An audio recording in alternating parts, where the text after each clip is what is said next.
The sport now on 4 is cycling, the greatest cycle race in the world, the Tour de France.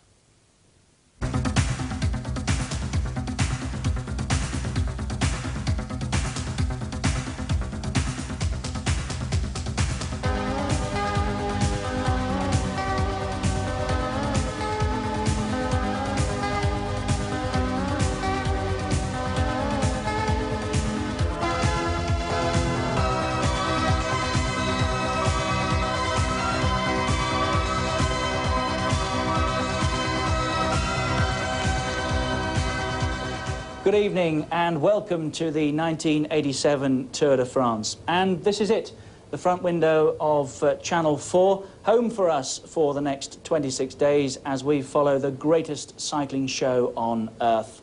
It's going to be tough. Stephen Roche, who won the Tour of Italy this year, is the hottest favourite for years. And who else? Well, Phil Liggett and Paul Sherwin have been looking at one or two of the main contenders. And perhaps, Richard, there are more serious candidates for final victory than for the last few years. Let's start with Glasgow's Robert Miller, 28. Robert has finished 4th, still a British best, and won the polka dot jersey for the Mountains title. But last year he retired on the final weekend, completely exhausted. Miller's finished 2nd in the Tours of Spain and Switzerland in previous years, but his 2nd place and King of the Mountains title in last month's Tour of Italy was undoubtedly the best stage race performance ever by a British rider. Best known of all the Anglophones living in Europe is Carrick-on-Sure's Sean Kelly.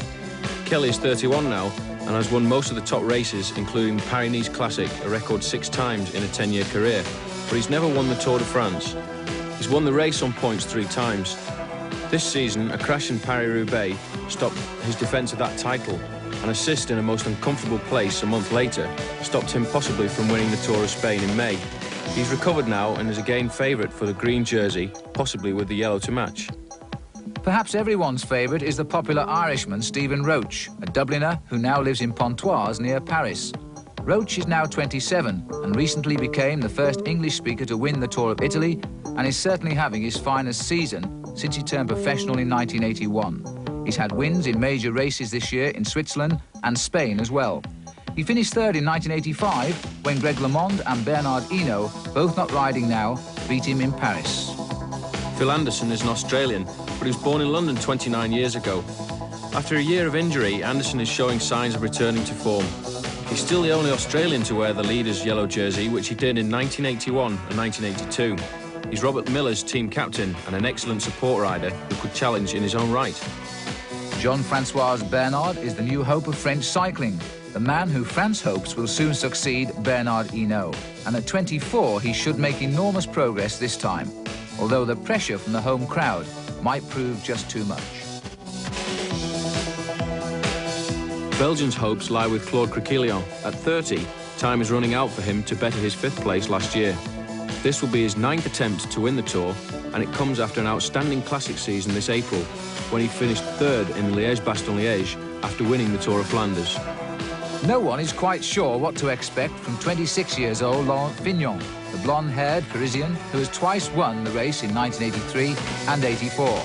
Fignon has struggled after a series of injuries, but with stage wins in the Paris-Nice and Tour of Spain this year, where he also finished 3rd overall, indications are he may be on his way back. Last year, he lost so much time in the time trials, he retired early on. Colombia has produced a sporting hero in Lucho Herrera. He even has a following in the restaurants of London's Soho. This year, the 25-year-old Herrera became the first South American to win the Tour of Spain. Herrera is an angel in the mountains, and it's here where he will try to finish alone. In Greg LeMond's enforced absence, American hopes rest with Andy Hampsten from Ohio. Hampsten faces his 2nd Tour at 25, having finished 4th last year, winning the white jersey as best newcomer. He climbs well and has the confidence gained from his victory in the Tour of Switzerland for the last 2 years. Switzerland, who produced relatively few top riders, celebrated Urs Zimmermann's 3rd place last year. But he'll be seen only as just another challenger this season. The 27-year-old from Muldorf has had major problems finding the magic form of a year ago. He's been so concerned he spent a lot of time with a psychiatrist this season. Those then are our choices. Now here's Richard to tell us about the route. 25 stages covering more than 2,500 miles, that's 4,100 kilometres. Starting in Berlin to coincide with the city's 750th anniversary, the hardest tour in prospect for years begins as usual with a prologue time trial to establish who will wear the coveted leader's yellow jersey for the first stage around the city of West Berlin tomorrow. The race starts in front of the Reichstag and finishes in Martin-Luther-Strasse. The team time trial in the afternoon is 40.5 kilometres. The 3rd of July is a transfer day, and on the 4th they race from Karlsruhe to Stuttgart in West Germany. On Sunday, the 2nd, the 2 stages that day, sees the peloton arrive in Strasbourg. France at last, but as stage 6 has a first category climb, the Champ de Feu, only the mountain climbers will relish this unusually tough start to the Tour. The Tour heads south of Paris, across the Champagne, Beaune and the Loire wine regions of France to the first individual time trial between Saumur and Futuroscope. At more than 50 miles, it's the longest time trial since 1951. The cyclists are on their way towards the Pyrenees, and the sprinters will be looking for victory in Chaumet or Bordeaux.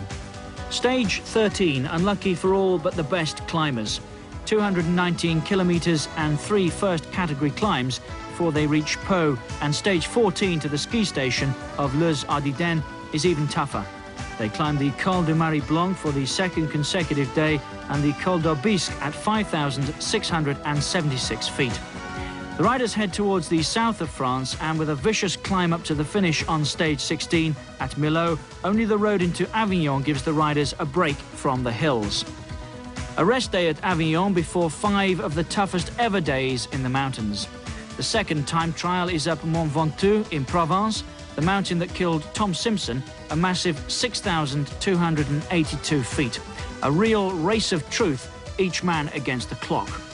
Stage 19 takes them to the first of 4 ski station finishes in the Alps, Villard-de-Lans, and then the infamous L'Alpe d'Huez at over 6,000 feet. The road to La Plagne takes the survivors up and over the highest point in the Tour, the Col du Galibier, at a staggering 8,681 feet. The final day in the mountains, 3 first category climbs and the steep run into Morzine. The road to Paris via the final time trial in Dijon, and the yellow jersey awaits the overall winner on the Champs-Élysées. There are 3 important jerseys in the Tour de France. The yellow jersey is worn by the rider who covers the 2,500 miles in the quickest time. The green jersey is worn by the rider with the most points gained by his placings in the stage finishes. And the polka dot for the King of the Mountains, points are won for this jersey by getting over the hills first. And that is why the Tour de France is quite simply the toughest race in the world.